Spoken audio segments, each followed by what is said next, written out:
excited to have the opportunity to talk to Maureen Young from Coast Capital. Welcome, Maureen. Thank you. Nice to be with you. So could you tell me a little bit about your role at Coast Capital, how long you've been there, and just a bit about Coast Capital Credit Union? Absolutely. So I'm the Vice President of Social Purpose at Coast Capital, and that means that I lead the development and the execution of our social purpose strategy. I also oversee our B-Corp Certification and our broader ESG activities, and that includes also overseeing our community investment. And actually, Coast has got a pretty extraordinary commitment to reinvest 10% of our budgeted bottom line back into communities. So it's a really great mandate. I've been with Coast for 20 years, actually, last week. So congratulations. You just celebrated an anniversary. And Coast is based in British Columbia. We are a federal credit union, and we have around 2,000 employees and just about 600,000 members that we serve across our market area. Wow. So that's a big one. Before we kind of get into, I want to talk a lot about the social purpose work you've been doing, which is very exciting. Just a little bit about, you've been 20 years at a credit union. Why a credit union? Why do you like the credit union movement? Yeah, I was actually a member of Coast Capital before I ended up joining as an employee. So I was really drawn to a credit union. I had previously, of course, been with the banks as a younger person, but I love the credit union model, how it was really about community, really leaning in and coming together to meet unmet needs. Needs unserved by the banks. And certainly that was at the root of Coast Capital's origin story. The first role I actually took at Coast Capital was to lead community economic development activities for a particular region that we served. And that was work that was in my background. I came from the nonprofit sector.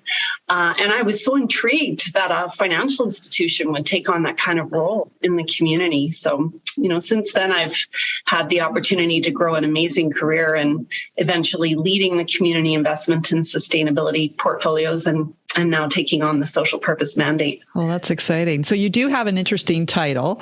So I guess my first question is, what is your definition, or what is the common definition of social purpose?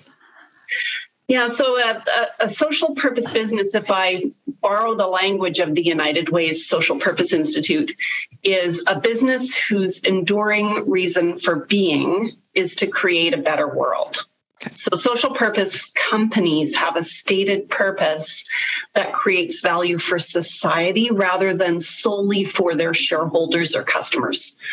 So, recognizing that the world is full of serious challenges and social purpose being a necessary step for businesses to be able to really make an impact in their communities and address a lot of the challenges that we face locally, globally, and also, frankly, future-proofing our organizations. Yeah. So, you might have answered this there, but just to be clear, why did Coast decide to pursue social purpose as an organization? Well, we were really at a pivotal moment, relatively new into our status as a federally chartered credit union. Previously, we'd been limited to operating in just one province. And it provided a great opportunity for us to build a new corporate strategy that would position us for that next chapter as a national financial institution. But I'd also say that it was a pivotal moment in terms of the societal landscape. This is a time of societal upheaval, from racial reckoning to some of the political instability that we've seen, certainly rising income inequality, the pandemic, the climate emergency, right? Lots going on. And as a business, we needed to be tuned into that. And, social purpose provides such a great opportunity to drive home the relevance of your organization within that challenging environment so you can make an even bigger impact as an organization and set a clear path for growth. Yeah. So I imagine it's been a bit of a process getting there. I wonder if you could just talk a little bit about the process that you went through to land your social purpose. It was a process that we began with a lot of research and stakeholder consultation so that we could really understand the issues that were impacting Canadians right across the country. We learned that, Canadians are working harder than ever to get ahead. They're facing record debt levels, income instability, skill gaps, and really struggling to access what they need to thrive. Yeah. And with that information in hand, we asked ourselves, well, what are we doing to be part of the solution? But also, what unique skills and attributes and capabilities do we have that will allow us to drive meaningful change? And so it was really at the intersection of the needs and our own capabilities that our purpose was born. And so our purpose is to build better futures together by unlocking financial opportunities that positively impact people and communities. So, our purpose is focused squarely on the problem of income inequality and the challenge that so many have in building that better future that they dream of. Yeah. So when and I love it. I think that's a very strong social purpose. In action, what does that look like? What would be some things, proof points of you living your social purpose? Yes. So we've been taking a look at what are we doing, first of all, inside within our own organization with our employees. So how are we helping our employees to build their better future? So that's looking at things like obviously pay and benefits, but also flexible work arrangements so that we can help people better balance their lives and the competing demands that they have. And then thinking about career pathing and career growth. How do we support people to advance their careers if that's their choice. Yep. And certainly a strong commitment to equity, diversity, and inclusion, I would say, would be at the heart of that. For our members, we've been deep in the process of building out new social purpose value propositions. So that's very exciting. Yeah. Launched them yet, so stay tuned. I have to have you on for another conversation. Definitely looking to see how we can bring this to life so that our members can really engage and participate in our purpose.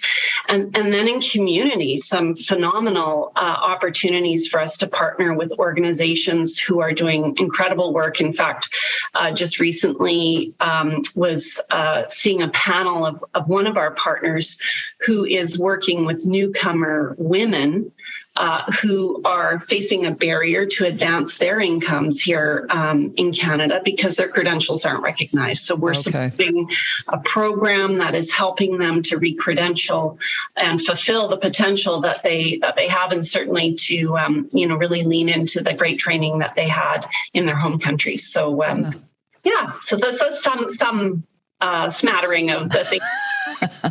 So as you from an internal perspective, as you roll out the new social purpose, what challenges did you have, or what sort of internal process did you have to go about? And selling would be the wrong word, but just getting that part of the vernacular of your employees. It's very interesting because I talked about some of the tough stuff that's going on in the world. And, I think more than ever, our employees are just craving some opportunity to maybe move into the driver's seat and be a part of the solution. It's just such a more positive and optimistic place to be in. And I would say that is actually a hallmark of our company, is to be sort of that positive solutions focused type organization. So, as we presented, these are the headwinds that are out there in the world. This is what we're really good at as an organization. And here's how we can actually make a difference. Honestly, it was not a tough sell. Yeah. It was like, this is, we say it's an evolution, not a revolution, right? Yeah. Like we always were community minded. We did, we did good work. We invested a good portion of our profits back into the community and funded, great programs. But this is actually embedding the good work right through every single thing we do, our policies, our practices, it's like our products, our services, and, our governance models, you name it. So it's really harnessing that full capability. And to that end, it means every employee can actually play a role from where they fit in the organization, right? So that's exciting. So has it turned into a bit of a recruiting tool? Like, I guess where I'm going here is, I read so much about younger generations, and, I have a son that's a Z, and I know that he's going to be looking very closely at where he does his business and the types of values that organization has. Do you see this resonance for people in attracting them, and maybe even younger people? Oh, most definitely. In fact, it's been quite striking to see, as perhaps managers are recruiting for a various role, that their candidates, upon hearing that we have a social purpose, are asking if they could then interview me to find out, how authentic is this commitment, and what are you actually like? So they're actually, holding me a bit of account, which is great. But most definitely, we know that something like 60% of millennials want to work for companies with a purpose. Again, because of all the things going on in the world, there is sort of a general awakening that we can't do business the way we always have. Mm-hmm. We have to operate differently. And so to see a company that is, fully embracing that, is most definitely a huge attraction factor for us in bringing on our new employees. Yeah, a couple things you mentioned. Can you talk a little bit about B-Corp and why Coast pursued B-Corp and how that sort of fits into the social purpose platform? Yeah, B-Corp. So we first certified as a B-Corp in 2018, and it really holds you to account for the highest levels of performance across sort of your environmental activities, social, accountability, and transparency. It is quite an extensive process. There are approximately 300 metrics, policies, and practices that we have to report on to B-Lab, which is the nonprofit organization that oversees B-Corp. And it provides that certification, that third-party validation that, yes, you are doing what you say you are doing. It really gets at, what we've heard around greenwashing or purpose washing. It really provides that stamp that, actually it's been pretty scrutinized and you are doing what you are saying you're doing. B Corp captures the broad ESG activities. Purpose brings a focus to that. That makes sense, right? Yep. So when you're a social purpose organization, we may not be able to advance all 300 things to the same, degree. We say, okay, this is what we're trying to achieve in terms of our purpose. Therefore, let's really double down on these key practices and really knock it out of the park there. So, we generally try to advance our ESG performance across all elements, but we really double down on those ones that are aligned to our purpose. Yeah. So your social purpose is actually a bit of a focus guide. Yeah, that's very interesting. And, I know that Coast gives back and you tie that to a financial formula. I wonder if you could just talk a little bit about that as well. Yeah. So, this is such an incredible thing. And I have to say that this was one of the things when you were asking why I joined Coast, having been in the nonprofit sector and scrabbling around for funds all the time and how challenging it is, at Coast, our commitment to the communities is baked right into our annual planning process. And it's based on our budget, our budget plan. So it's 10% of our budgeted bottom line. And that is, that is guarded every year. Like that is our commitment, and we are going to deliver that, and we do. And it's quite an extraordinary commitment. Yeah. And so that is, those funds are then distributed to charities and nonprofits? Yep, that's right. So we align that spend to advancing our purpose in the community. So, for example, the program I described, right, working with new women would be an example. Okay. Very exciting. Is this something you think more credit unions should be doing? This idea of going through the process to find a social purpose and then aligning the work that you do to it. Is that something you would recommend? Definitely. In fact, we are seeing a number of credit unions in Canada who are embracing social purpose. That's very exciting. We were just at the credit union conference in May, and there were a number there that are certainly moving along that journey. But, when you think about credit unions as cooperatives, as member-owned, as deeply values-based and deeply committed and connected to their communities, this is just a natural progression for them.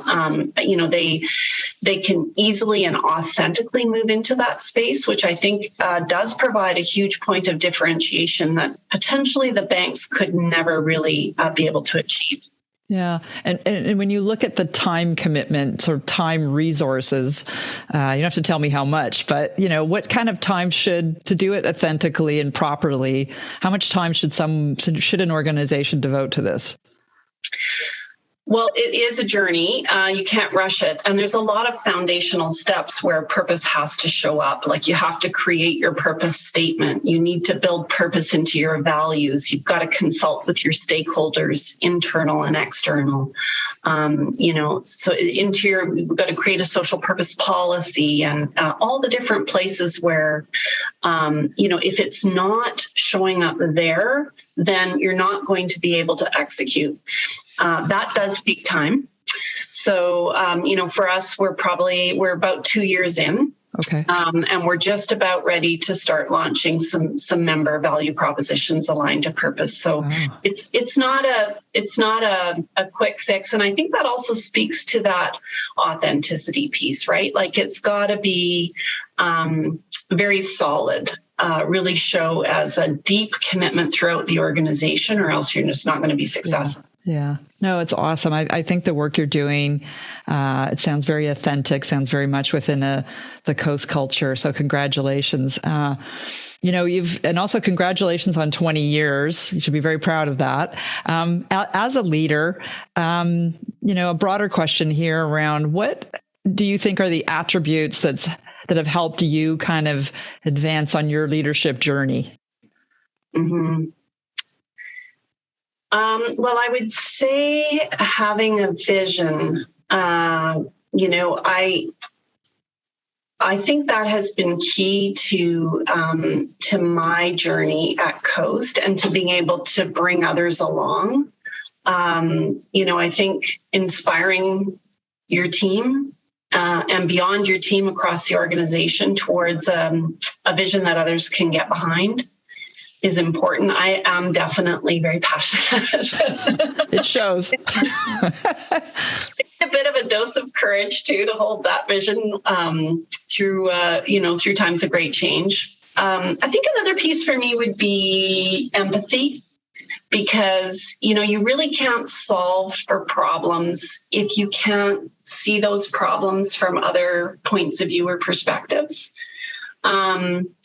My father was a lawyer. He always told me, what would the opposite point of view be? Put yourself in their shoes. Now, how does that help you see it differently? And that's really stuck with me.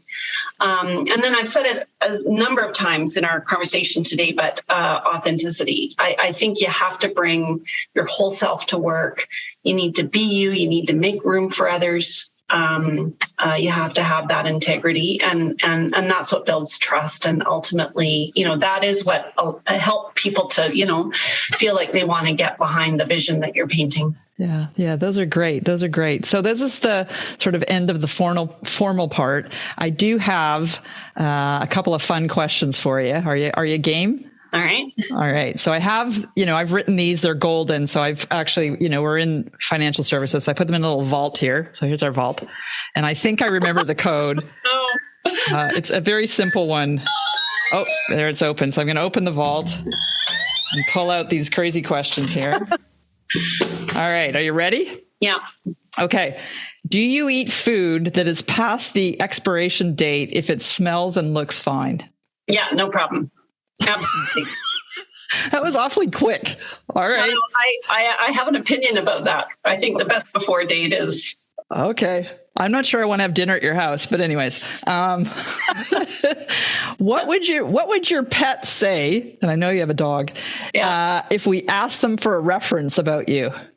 Oh,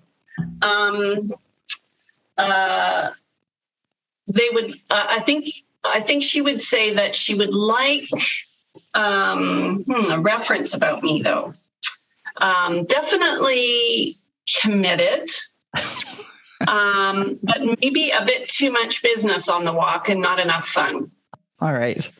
Well, you know, that's something you could work on, right? Yeah. She wants to go play and chase the stick, and I want to go get my steps in. So, you know, that seems appropriate. Well, Maureen, I know you've got a busy day. I really thank you for sharing some of your time with us today. And congratulations to you and your career and what you're doing at Coast and the wonderful things that Coast has always done and continues to do. So thanks very much. Thank you. I really enjoyed the conversation.